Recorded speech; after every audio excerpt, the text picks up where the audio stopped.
தமிழகத்தினுடைய இயற்கை வளம் மணல் கொள்ளை எப்படி நடந்துட்டு இருக்கு அப்படின்னு இது ஏதோ ஒரு சில இடங்கள்ல ஒரு சிலர் ரிப்போர்ட் பண்ணாங்க, இல்ல அவங்களோட குற்றச்சாட்டு சொன்னாங்க அப்படிங்கிற மாதிரி இல்ல. தமிழகத்தில் 4700 கோடி ரூபாய் அளவிற்கு தமிழக மக்களுடைய வளம் கொள்ளையடிக்கப்பட்டிருப்பதாக அமலாக்கத்துறை அதிகாரிகள் மாநிலத்தினுடைய டிஜிபிக்கு கடிதம் எழுதியிருக்காங்க. நேற்று மாலை கவன ஈர்ப்பு தீர்மானம் கொடுத்தோம்.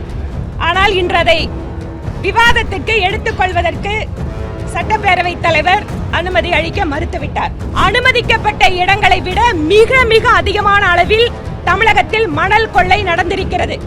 அரசாங்கத்திற்கு சரியாக வருமானம் வராமல் அதில் இடையில் இருப்பவர்கள் கோடிக்கணக்கான ரூபாய் சாப்பிட்டிருக்காங்க.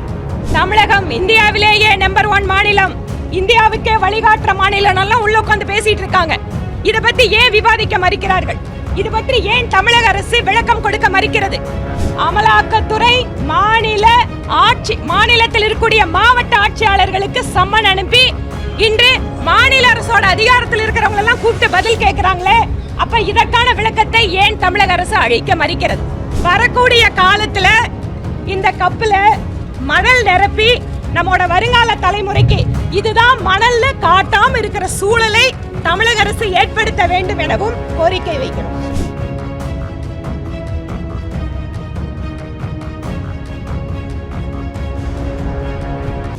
நீட் தேர்வு தொடர்பான மாண்புமிகு முதலமைச்சரோட தீர்மானத்துக்கு என்ன விளக்கம் பாரதிய ஜனதா கட்சி சார்பில் கொடுக்கணுமோ அதை அண்ணன் திரு நயினா நாகேந்திரன் அவர்கள் இங்கே குறிப்பிட்டார். இது இல்லாமல் நாங்கள் நேற்று மாலை கவன ஈர்ப்பு தீர்மானத்தையும் கொடுத்துருந்தோம். இன்று செய்தித்தாள்கள் எல்லாம் வந்திருக்கு. இது தொடர்பான விஷயங்கள் கடந்த 4-5 மாதங்களாக வந்துட்டு இருக்கு. தமிழகத்தினுடைய இயற்கை வளம் மணல் கொள்ளை எப்படி நடந்துட்டு இருக்கு அப்படின்னு இது ஏதோ ஒரு சில இடங்கள்ல ஒரு சிலர் ரிப்போர்ட் பண்ணாங்க, இல்ல அவங்களோட குற்றச்சாட்டு சொன்னாங்க அப்படிங்கிற மாதிரி இல்ல. அறிவியல் ரீதியாக இதை ஆராய்ந்து தமிழகத்தில் 4700 கோடி ரூபாய் அளவிற்கு தமிழக மக்களுடைய வளம் கொள்ளையடிக்கப்பட்டிருப்பதாக அமலாக்கத்துறை அதிகாரிகள் மாநிலத்தினுடைய டிஜிபிக்கு கடிதம் எழுதியிருக்காங்க. இது தொடர்பாக விவாதிக்க வேண்டும், தமிழக அரசு இதற்கு பதிலளிக்க வேண்டும் என்று நேற்று மாலை கவன ஈர்ப்பு தீர்மானம் கொடுத்தோம். ஆனால் இன்று அதை விவாதத்துக்கு எடுத்துக்கொள்வதற்கு சட்டப்பேரவை தலைவர் அனுமதி அளிக்க மறுத்துவிட்டார். இன்று தமிழகத்தில் ஒருபுறம் அரசாங்கம் வருமானத்திற்காக மதுக்கடைகளை நடத்தி கொண்டிருக்கிறது, இன்னொரு புறம் இந்த மாநிலத்தினுடைய இயற்கை வளமாக இருக்கக்கூடிய மணல் அது வெறுமனே ரிசோர்ஸ்னு மட்டும் பார்க்க முடியாது. ஏனென்றால் சுற்றுப்புற சூழல், புவி வெப்பமயமாதல், மக்களுடைய நீராதார பிரச்சனைகள், விவசாயம் சார்ந்த பிரச்சனைகள் எல்லாவற்றிற்கும் இந்த மணல் என்பது ஒரு காரணமாக இருக்கிறது. மணல் இருந்தாதான் ஆத்துல நீர் நிற்கும், கீழே கிரவுண்ட் வாட்டர் ரீசார்ஜ் ஆகும். ஆனால் அனுமதிக்கப்பட்ட இடங்களை விட மிக மிக அதிகமான அளவில் தமிழகத்தில் மணல் கொள்ளை நடந்திருக்கிறது. அரசாங்கத்திற்கு சரியாக வருமானம் வராமல் அதில் இடையில் இருப்பவர்கள் கோடிக்கணக்கான ரூபாய் சாப்பிட்டிருக்காங்க. இது பற்றி விவாதிப்பதற்கு தமிழகம் இந்தியாவிலேயே நம்பர் 1 மாநிலம், இந்தியாவுக்கே வழிகாட்டுற மாநிலம் எல்லாம் உள்ள உட்கார்ந்து பேசிட்டு இருக்காங்க. இதை பத்தி ஏன் விவாதிக்க மறுக்கிறார்கள்? இது பற்றி ஏன் தமிழக அரசு விளக்கம் கொடுக்க மறுக்கிறது?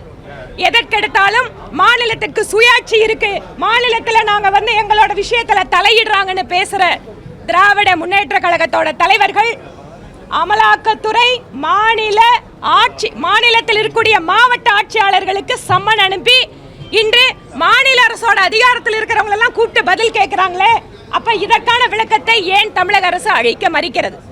அதனால் மணல் கொள்ளை விஷயத்தில் சம்பந்தப்பட்ட நபர்கள் மீது உடனடியாக நடவடிக்கை எடுக்க வேண்டும். அமலாக்கத்துறை எடுக்கின்ற நடவடிக்கை தொடர்பாக வெள்ளை அறிக்கையை தமிழக அரசு வெளியிட வேண்டும் எனவும் பாரதிய ஜனதா கட்சியின் சார்பில் கேட்டுக்கொள்கிறோம்.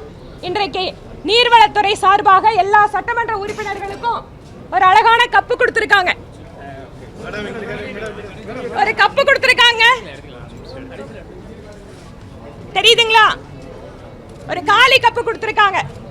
தமிழக அரசுக்கு நாங்கள் கோரிக்கை வைக்கிறோம், வரக்கூடிய காலத்துல இந்த கப்புல மணல் நிரப்பி நம்மோட வருங்கால தலைமுறைக்கு இதுதான் மணல்ல காட்டாம இருக்கிற சூழலை தமிழக அரசு ஏற்படுத்த வேண்டும் எனவும் கோரிக்கை வைக்கிறோம். இதுபோன்ற செய்திகளை மேலும் தெரிந்து கொள்ள எங்களது யூடியூப், ஃபேஸ்புக் மற்றும் ட்விட்டர் ஆப்களை சப்ஸ்கிரைப் செய்யவும்.